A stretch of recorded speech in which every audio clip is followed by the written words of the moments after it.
Good morning, student. I am Miss Subi from Premchand Memorial Public School. Student, I am your SST teacher. So, student, please open page number 145. Today we are going to read chapter number 1, that is the Constitution of India. Okay, student. इस chapter में हम किसके बारे में पढ़ेंगे? Constitution of India, मतलब भारत का संविधान. Okay student, our first paragraph is, in the previous classes you have read that India is a democracy and to make this democracy work a constitution has been created. In this chapter we shall try to understand the meaning of the constitution and the need for laws. So student, जैसे कि हम previous classes में भी democracy, लोकतंत्र के बारे में पढ़ा था. किसी भी सरकार को चलाने के लिए क्या इम्पोर्टेंट है? Rules, regulations. इसलिए कॉन्स्टिट्यूशन का निर्माण किया गया, इसीलिए भारत का संविधान लिखा गया. सो स्टूडेंट, इस चैप्टर में हम पढ़ेंगे कि वो कैसे इम्पोर्टेंट है और हमारे लिए कैसे बेनिफिट है. Meaning of constitution. Constitution is a set of rules that provide the framework and basis for the functioning of a society, country. These rules determine the fundamental nature of a society, whether it is democracy, monarchy, dictatorship, and are formulated by the appointed representatives of the society through common consensus. So student, constitution क्या है? एक किताब है किसकी? Set of rules. मतलब इसमें क्या लिखे हुए हैं? किसी भी देश को चलाने के लिए या फिर उन नागरिकों के लिए जो उस देश में रहते हैं उनके लिए क्या लिखा गया है? रूल. क्या लिखा गया है? Very good, rule. Okay student, for the sake of convenience the rules are recorded in writing. So student, जो रूल्स है वो किस माध्यम में लिखा गया है? राइटिंग में, ताकि उसे टाइम टू टाइम हम पढ़ सके और समझ सके या फिर कोई इसमें प्रॉब्लम ना हो. But there is no such a rule that the constitution has to be necessarily in writing. Okay student. So student, ऐसा कोई रूल नहीं है कि जो कॉन्स्टिट्यूशन है उसको रिटन फॉर्म में होना जरूरी है. Next is, why do we need a constitution? हमें कॉन्स्टिट्यूशन क्यों चाहिए? अनलाइक मोनार्की और a dictatorship in which the country governed according to the will of a single person, in a democracy all the adult citizens above a certain age participate in the working of the government, either directly or indirectly. So student, चाहे वो government किसी की भी हो, dictatorship, राजाशाही या फिर लोकतांत्रिक सरकार हो या कोई भी गवर्नमेंट हो, वहाँ पे जो वहाँ के सिटीजन्स हैं वो गवर्नमेंट को डायरेक्ट उनकी गवर्नमेंट का एक हिस्सा या फिर वो उनकी मदद करते हैं. So everyone must know about his rights and duties. So student, सबको अपने राइट्स, दैट मीन्स उनको अपना हक और उनकी क्या ड्यूटीज उन्हें पता होना चाहिए ना. All the conflicts if they arise can be amicably settled. There can be no manipulation of law. The importance of constitution can be described as given.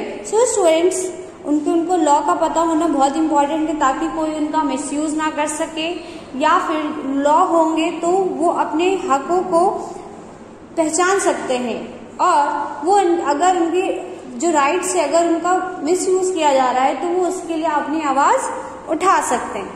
First point is tell us what is the fundamental nature of the society and the type of government in a country. India is a sovereign, socialist, secular, democratic republic. These are the ideals of the society. So student, Bharat एक संप्रभु देश है जहाँ पे हर जाति, हर धर्म के लोग रहते हैं या नहीं रहते हैं, और ये एक आइडल है, सोसाइटी का। Okay, second is it defines the nature of the country's political system. India is a federal country with a parliamentary form of government where people elect their representatives. So students, India में क्या है कि हम अपने नेता खुद चुनते हैं। ये एक राजनीतिक प्रणाली देश है। यहाँ पे लोग अपने प्रतिनिधित्व क्या करते हैं, खुद चुनते, खुद वोट देते हैं ना। आपने देखा होगा आपके जो पेरेंट्स हैं या बड़े भाई बहन हैं जो 18 से अबव है वो वोट जाके देते हैं। Third one is the constitution provides a chapter on the fundamental rights of the people and protects them for misuse of power by the political leader. So student, fundamental rights क्या है, लोगों का अधिकार है। जो हमारे नेता होते हैं या फिर जो पावरफुल पीपल होते हैं वो उनका मिसयूज नहीं कर सकते, क्योंकि जो हमें ऑलरेडी पता है जो हमारे मौलिक अधिकार है, जो हमारे फंडामेंटल राइट्स है वो क्या क्या हैं। सो ताकि कोई भी पॉलिटिकल लीडर उसका मिसयूज ना कर सके।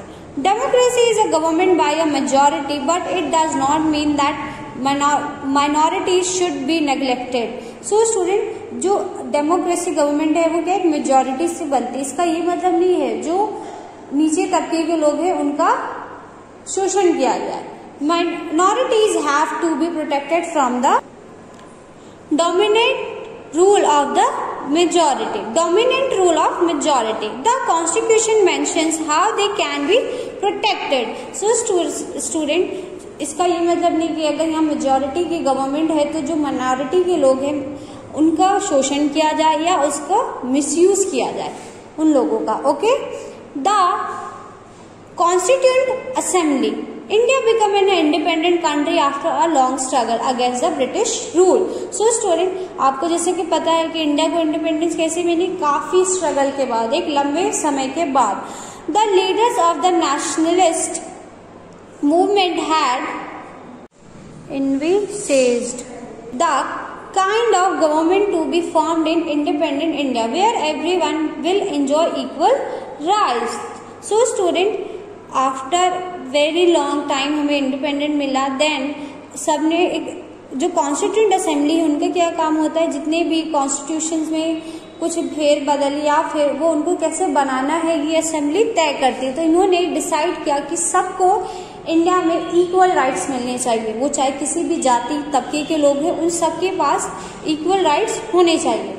The constituent assembly was formed in 1946। So student, कब इसका ये कब बनी, 1946 में, December 1946 with Sachchidanand Sinha as its provisional president. So student, पहली मीटिंग कब हुई थी, 9 दिसंबर, कब हुई थी, 9 दिसंबर 1946 में। और जो इसके प्रोविजनल प्रेसिडेंट कौन थे, Sachchidanand Sinha.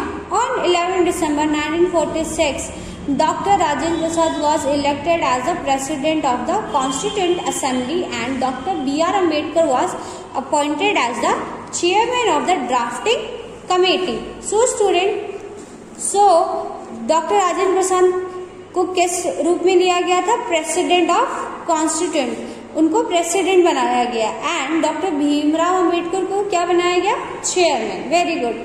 On 16 July 1947 when the Muslim League decided to withdraw from the Constituent Assembly for the making at a separate assembly for Pakistan, the Constituent Assembly of India had 299 members. So student, आपको पता ही होगा, आपने या फिर सुना भी होगा, मुस्लिम league ने उस टाइम कॉन्स्टिट्यूएंट असेंबली से क्विट कर दिया। क्यों किया, क्योंकि उन्हें पाकिस्तान के लिए एक अपनी सेपरेट असेंबली चाहिए थी, जो वो एक मुस्लिम कंट्री बना रहे थे, जिसके लिए वो उनको अपनी एक क्या चाहिए था, सेपरेट असेंबली चाहिए थी। The constituent assembly took 2 years।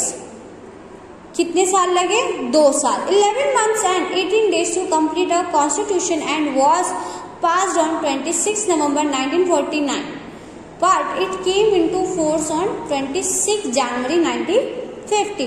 So student, आपको पता ही है कॉन्स्टिट्यूशन को बनने में कितना समय लगा? 2 साल 11 महीने और 18 दिन। इतना लंबा टाइम लगा कॉन्स्टिट्यूशन को बनने में। और इसको कब लागू किया गया?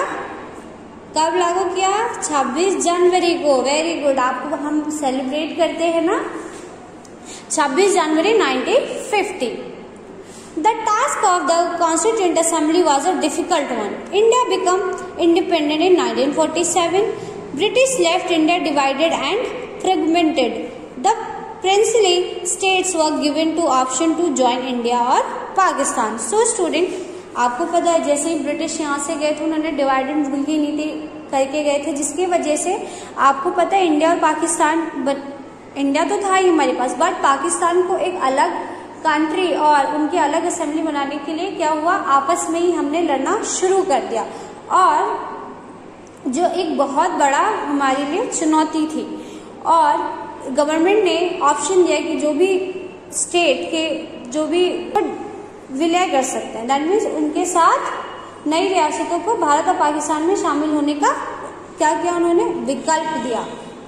Okay student, India is a land with diverse languages, religions and castes. आपको पता है इंडिया में कितने सारे लैंग्वेजेस हैं, बहुत सारी कास्ट है और बहुत सारे धर्म है। Everyone has to be given a due place in free India.